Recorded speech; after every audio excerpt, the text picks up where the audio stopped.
ಬೆಳಿಗ್ಗೆ ಎದ್ದ ತಕ್ಷಣ ಖಾಲಿ ಹೊಟ್ಟೆಯಲ್ಲಿ ನಿಂಬೆ ರಸ ಕುಡಿಯೋದರಿಂದ ಯಾವ ರೋಗ ಬರುವುದಿಲ್ಲ? ಎ. ಸಕ್ಕರೆ ಕಾಯಿಲೆ, ಬಿ. ಮೂತ್ರಪಿಂಡದ ಕಲ್ಲು, ಸಿ. Cancer, D. ಮಲಬದ್ಧತೆ.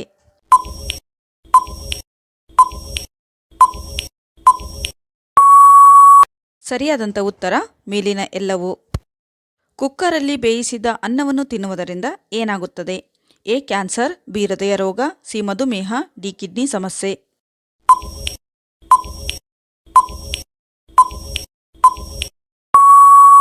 ಸರಿಯಾದಂಥ ಉತ್ತರ ಎ. ಕ್ಯಾನ್ಸರ್. ಪಾನಿಪುರಿ ಹೆಚ್ಚು ತಿನ್ನುವುದರಿಂದ ಬರಬಹುದಾದ ರೋಗ ಯಾವುದು?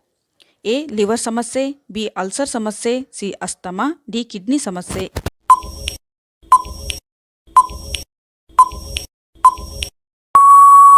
ಸರಿಯಾದಂಥ ಉತ್ತರ ಅಲ್ಸರ್ ಸಮಸ್ಯೆ ಮತ್ತು ಕಿಡ್ನಿ ಸಮಸ್ಯೆ. ಆಲೂಗಡ್ಡೆಯನ್ನು ಯಾವ ಕಾಯಿಲೆ ಇದ್ದವರು ತಿನ್ನಬಾರದು? ಎ. ಸಕ್ಕರೆ ಕಾಯಿಲೆ, ಬಿ. Allergy, C. ಅತಿಸಾರ, ಡಿ. ರಕ್ತದ ಒತ್ತಡ.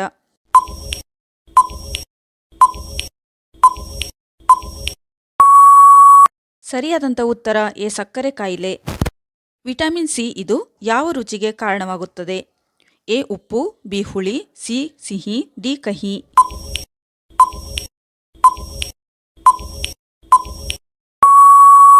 ಸರಿಯಾದಂಥ ಉತ್ತರ ಬಿ. ಹುಳಿ. ದೇಹದಲ್ಲಿನ ಆಯಾಸ ಮತ್ತು ಆಲಸ್ಯವನ್ನು ಕಡಿಮೆ ಮಾಡಲು ಯಾವ ಹಣ್ಣನ್ನು ತಿನ್ನಬೇಕು? ಎ. ಸಪೋಟ ಹಣ್ಣು, ಬಿ. ಪೇರಲೆ ಹಣ್ಣು, ಸಿ. ದಾಳಿಂಬೆ ಹಣ್ಣು, ಡಿ. ಸೇಬು.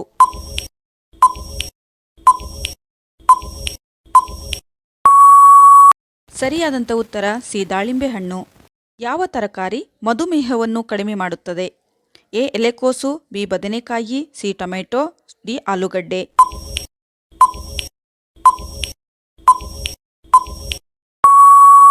ಸರಿಯಾದಂಥ ಉತ್ತರ ಎ. ಎಲೆಕೋಸು. ಮೊಟ್ಟೆಯೊಂದಿಗೆ ಯಾವ ಆಹಾರ ತಿನ್ನುವುದರಿಂದ ಮನುಷ್ಯ ಸಾಯುತ್ತಾನೆ? ಎ. ಬೆಂಡೆಕಾಯಿ, ಬಿ. ಹಾಗಲಕಾಯಿ, ಸಿ. ಎಲೆಕೋಸು, ಡಿ. ಪಡವಲಕಾಯಿ.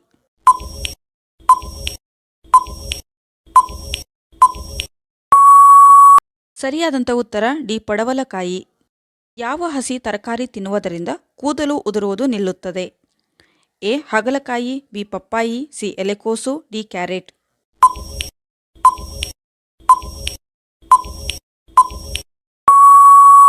ಸರಿಯಾದಂಥ ಉತ್ತರ ಡಿ. ಕ್ಯಾರೆಟ್. ಹೆಚ್ಚು ಬೆನ್ನು ನೋವಿನ ಸಮಸ್ಯೆ ಇರುವವರು ಏನನ್ನು ಸೇವಿಸಬೇಕು? ಎ. ಗೋಧಿ, ಬಿ. ಉದ್ದಿನಬೇಳೆ, ಸಿ. ಬಾದಾಮಿ, ಡಿ. ದಾಳಿಂಬೆ.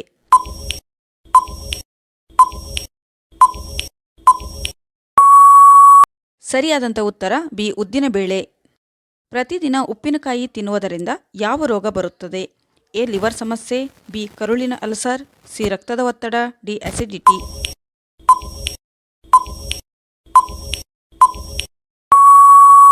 ಸರಿಯಾದಂಥ ಉತ್ತರ ಡಿ. ಅಸಿಡಿಟಿ.